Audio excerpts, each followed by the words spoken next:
Okay, I really quickly want to just say this. I would really encourage you guys to go and read along with this as we go. It'll be beneficial for you. I know that I'm covering the majority of stuff that I think is most important, but there's nothing wrong with you going and pulling the textbook up on your browser and just reading through all of the stuff that is there. Okay, so that's just the general thing. I'm going to go through the most important things again in this section. I'm going to go all the way through to some of the reasons why China was so impactful on Japan. So the problem for Japan was that there were outside people. Remember, most of the authorities want to go, like not the authorities like the police, but most authorities don't want someone else questioning or being able to say, you can't do that. Now, in a modern world, we have a constitution that establishes the rules.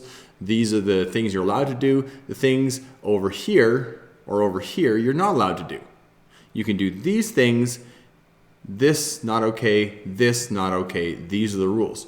That doesn't exist in this time period for basically any country. It is the authority of the king or queen to run the country as they see fit. So all around Japan had been trading with China and some of the other nations in and around them, but there were now these new people coming along, and they were not like the Japanese or the Chinese or the Koreans.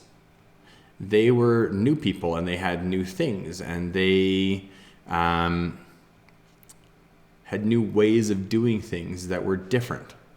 And you guys might not be aware of this, but oftentimes we kind of get the hair on the back of our neck stands up, and it makes us less open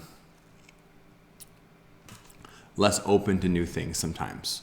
I don't know how to say that nicely, but sometimes when there's new things that come along, we're not all that open to new things. I know when I bring new food home, sometimes my kids are like, I don't like that. I'm like, you have never tried this before. How do you know you don't like it? So sometimes we just kind of judge new stuff and we look at it and say, I don't like that. And Japan looked at these new boats and these new people and these new ways of doing things, and they very much had the hair on the back of their neck stand up, and they said, no, we don't do that. And so that was a big part. Japan wanted to make sure all the way through this that they had the authority. The shogun wanted to make sure he had the absolute authority to make the decisions he wanted to make. That no one outside of Japan could come in and say, we don't do that. He wanted to be the big boy, and he wanted to have the authority. So by the 1500s, by the time that the Edo period begins, is there a timeline here as to when this happens? 1600 is when he finishes everything up. So by the time 1600 rolls around, we are looking at several countries knocking on the door of Japan. Okay? Now, we are looking at the things that made Japan's hair on the back of their neck, made them bristle a little bit and say no. So one of the things is Christianity. There was a really, I watched the movie, it was super hard, but there was a movie that came out about Jesuit missionaries that was brutal. And it was about the Japanese going and hunting them down and hunting Christians down and kicking them out of their country because they did not like another authority. That being, like in this case for you and I, the authority of God. They didn't like the fact that some of their people would be looking to Jesus and to God for their answers. They wanted everyone to be looking at the shogun. So they wanted Christians out of the country. So one of the big things that they had was they had a real big push to kick Christians out. I'll put up a link to the movie. It was on Netflix at one point in time. It's now off.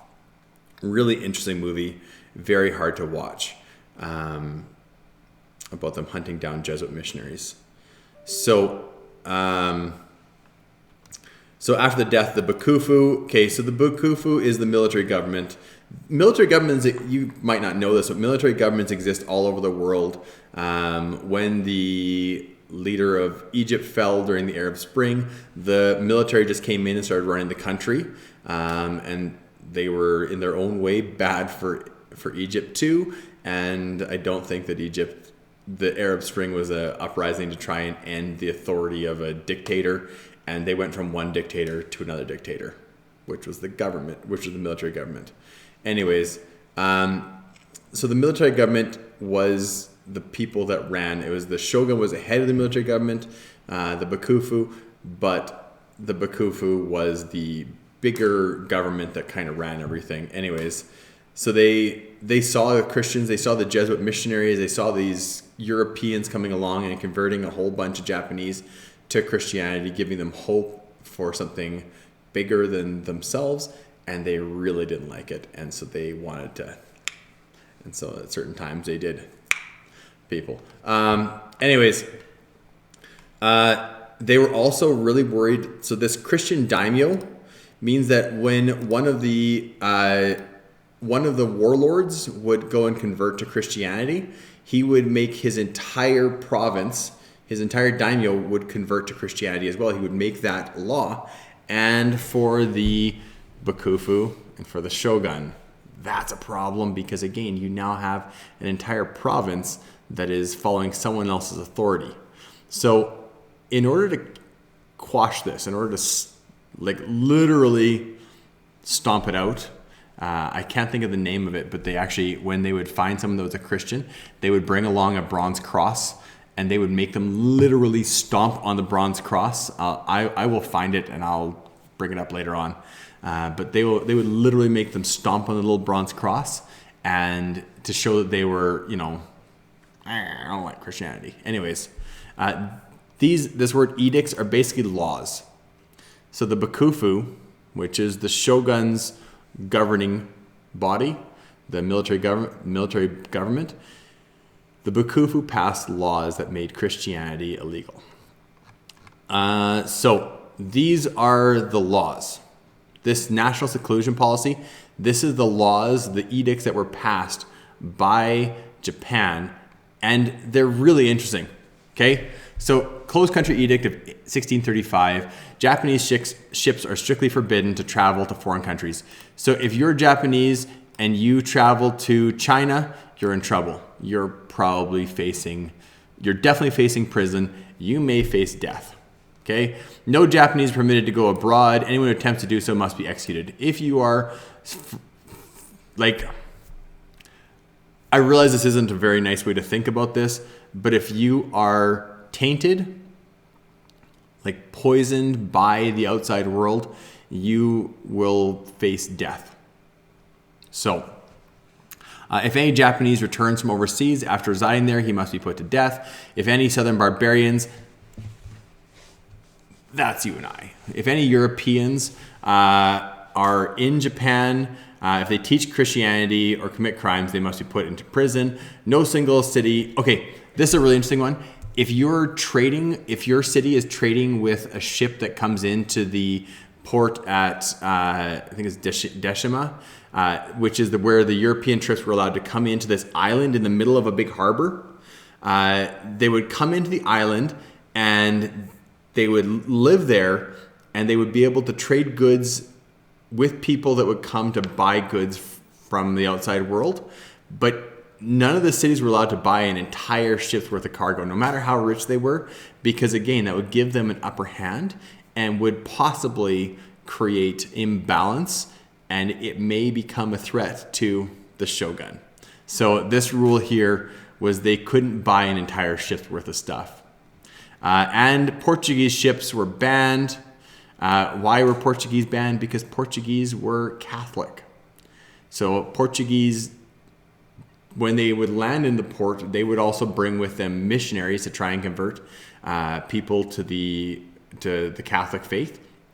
And so they were strictly banned. Portuguese flags, actually one of the things that ships would do is that even if it was a Portuguese ship, they would bring people along that could speak Dutch, and they would just, want to trade with Japan still, but they would just put up a Dutch flag on their mast, and then they would come into the port and trade, and then they would leave, and so on and so forth. Anyways, really interesting. So this is the closed door edicts. These are the laws that forbid the outside world from entering into Japan.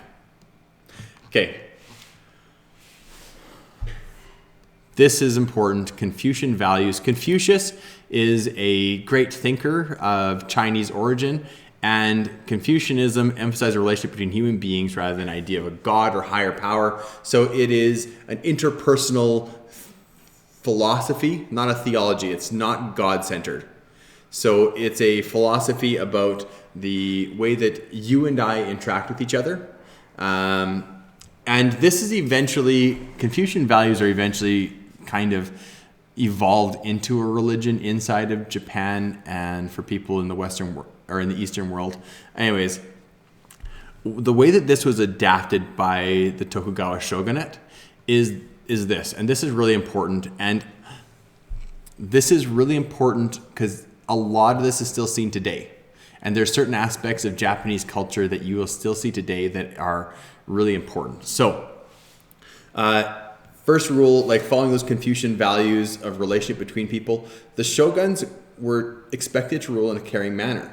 So if I'm the ruler of my classroom and I rule you in a caring manner, your job as the person that's being ruled by me in a caring manner is to be a good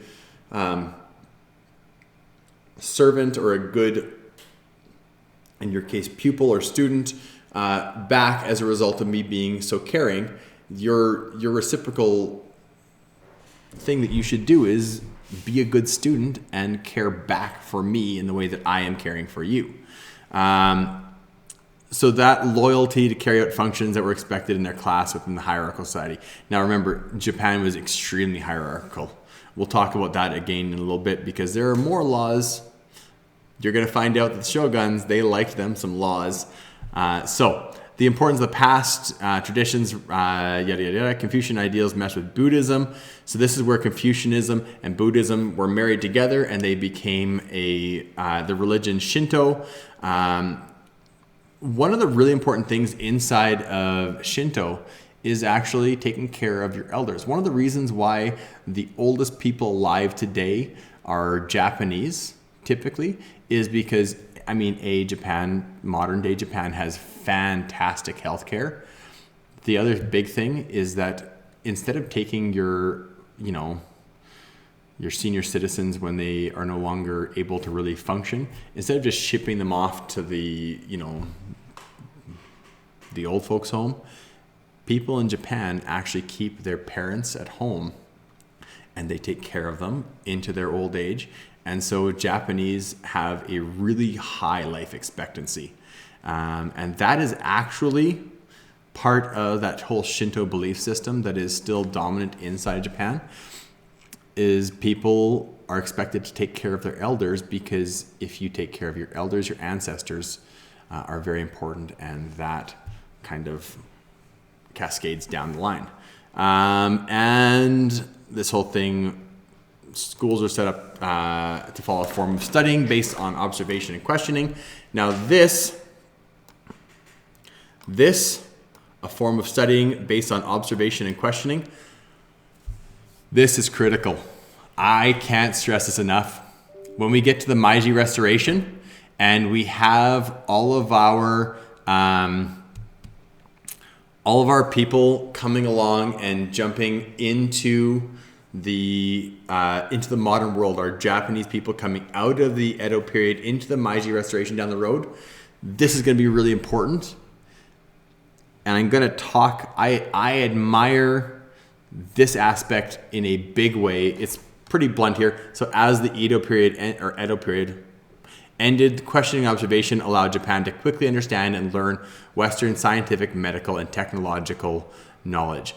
this school of thought that they built inside of Japan of like questioning and studying and looking at something and saying, how does this work? This works really well. Can I change it and make it better? The reason why Japanese cars run forever, run till the body falls off them, is because they historically just take what someone else has done and said, this works really well. How can I make it better? And that's like a cultural thing that is inside of them. Anyways, that's part of Confucianism. That's really great. So I'll see you guys in a little bit.